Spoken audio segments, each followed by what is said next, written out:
அனைவருக்கும் வணக்கம் நண்பா. இந்த வீடியோவில் நம்ம சேனலில் இருக்கக்கூடிய நிறைய சப்ஸ்கிரைபர்ஸ் வந்து பேடிஎம் போஸ்ட்பெய்டை பற்றி ஒரு சில கேள்விகள்லாம் வந்து கேட்டிருந்தாங்க. ஸோ அதற்கான ஒரு சில ஆன்சர்ஸை நான் வந்து இந்த வீடியோவில் மூலமாக நான் வந்து தெரிவிக்க விரும்புகிறேன். ஸோ அது மட்டும் இல்லாமல் இந்த பேடிஎம் போஸ்ட்பெய்ட் பில்லை எப்படி வந்து ரீபேமெண்ட் பண்ணுறது அப்படின்னு கூட நம்ம இந்த வீடியோவில் வந்து பார்க்க போகிறோம். பேடிஎம் போஸ்ட்பெய்டில் உங்களுக்கு வந்து பில்லு பார்த்தீங்கன்னா வந்து எவ்ரி மந்த் ஃபஸ்ட் 1ஆம் தேதி வந்து உங்களுக்கு வந்து பில் வந்து ஜென்ரேட் ஆகும்.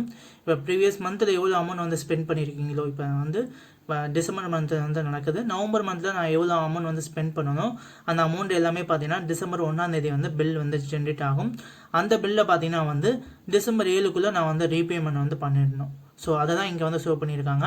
எனக்கு நவம்பர் மந்தில் பார்த்தீங்கன்னா 1698 ரூபா வந்து நான் வந்து அமௌண்ட் வந்து ஸ்பெண்ட் பண்ணியிருக்கேன். அந்த அமௌண்ட் பார்த்தீங்கன்னா எனக்கு வந்து பில் வந்து 1ஆம் தேதி வந்து ஜென்ரேட் ஆச்சு.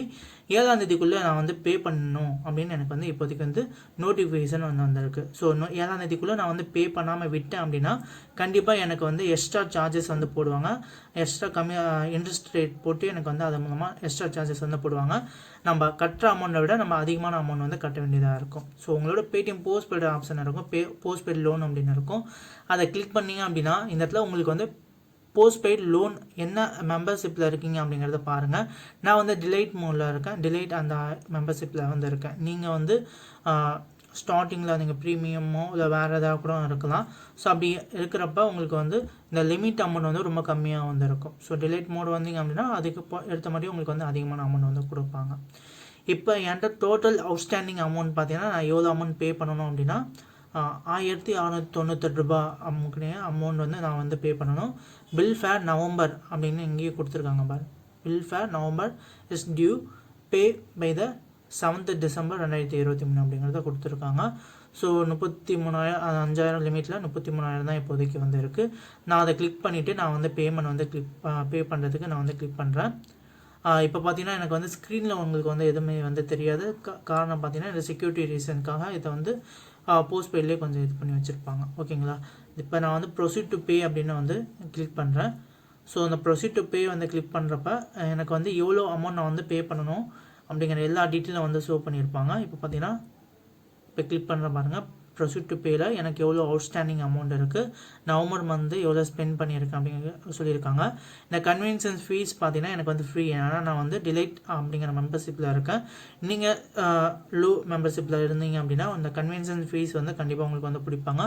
1 or 2% வந்து நீங்கள் எவ்வளோ அமௌண்ட் ஸ்பெண்ட் பண்ணிக்கிறீங்களோ அது வந்து உங்களுக்கு வந்து சார்ஜஸ் வந்து பிடிப்பாங்க. இதே நீங்களும் ஹை லெவல் வந்துட்டீங்க அப்படின்னா உங்களுக்கு அந்த சார்ஜஸ் வந்து எதுவுமே இருக்காது. இப்போதைக்கு நான் எவ்வளோ அமௌண்ட் ஸ்பெண்ட் பண்ணணும் அந்த அமௌண்ட் மட்டும் நான் இப்போதைக்கு நான் வந்து பே பண்ணால் மட்டும் போதும். ஸோ அதை மட்டும் நான் வந்து இப்போதைக்கு வந்து பே பண்ண விரும்புகிறேன்.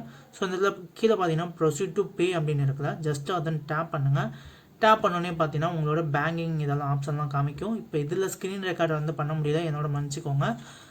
இதில் நீங்கள் உங்களோட யூபிஐ ஐடி, உங்களோட கிரெடிட் கார்டு மூலமாக டெபிட் கார்டு மூலமாக பே பண்ணுறது, அப்புறம் நெட் பேங்கிங் மூலமாக நீங்கள் வந்து பே பண்ணிக்கலாம். நான் எல்லாமே கிளிக் பண்ணிவிட்டு என்னோடய யூபிஐ ஐடி மூலமாக என்னோடய பேங்கில் இருந்து நான் வந்து பேடிஎம் போஸ்ட்பெய்டுக்கு வந்து அமௌண்ட் வந்து சென்ட் பண்ணிட்டேன். இப்போ பார்த்தீங்கன்னா எனக்கு வந்து சக்ஸஸ்ஃபுல்லாக வந்து சென்ட் ஆகிடுச்சு. இதை பற்றி ஏற்கனவே கூட நம்ம சேனலில் நிறைய வீடியோஸ் வந்து பண்ணியிருக்கேன். எல்லாத்தோட லிங்க்கும் பார்த்தீங்கன்னா வீடியோ டிஸ்கிரிப்ஷனில் வந்து கொடுக்குறேன், செக் பண்ணி பாருங்கள். இப்போ நம்ம சக்ஸஸ்ஃபுல்லாக பார்த்தீங்கன்னா பேடிஎம் போஸ்ட்பெய்ட் லோன் அமௌண்ட் வந்து திருப்பி ரீபேமெண்ட் வந்து பண்ணிட்டோம். அதே போல் நீங்களும் வந்து கரெக்டாக வந்து ரீபேமெண்ட் வந்து பண்ணிடுங்க. 7ஆம் தேதிக்குள்ளே உங்களுக்கு பில் ஜென்ரேட் ஆகி 7ஆம் தேதிக்குள்ளே வந்து பண்ணிடுங்க. அப்படி பண்ணுறது மூலமாக உங்களுக்கு எக்ஸ்ட்ரா சார்ஜஸ் நீங்கள் கொடுக்குறத தவிர்த்துக்க முடியும். ஸோ கண்டிப்பாக பேடிஎம் போஸ்ட்பெய்ட் யூஸ் பண்ணுறவங்களுக்கு இது ஹெல்ப்ஃபுல்லாக இருக்கும் அப்படின்னு நினைக்கிறேன். நீங்கள் கேட்ட ஒரு சில கேள்விகளுக்கு இந்த வீடியோலேயே நடுவில் அப்பப்போ சொல்லியிருக்கேன். ஸோ இதெல்லாம் உங்களுக்கு ஹெல்ப்ஃபுல்லாக இருக்கும் அப்படின்னு நினைக்கிறேன். ஸோ தயவுசெய்து வந்து இந்த வீடியோ பிடிச்சது அப்படின்னா வீடியோக்கு வந்து லைக் பண்ணிக்கோங்க. மேலும் இது போல் வீடியோக்களை பார்க்குறதுக்கு நம்ம சேனலை வந்து மறக்காமல் வந்து சப்ஸ்கிரைப் வந்து பண்ணி வச்சுக்கோங்க நண்பா. தேங்க்யூ நண்பா. தேங்க்யூ ஃபார் வாட்சிங்.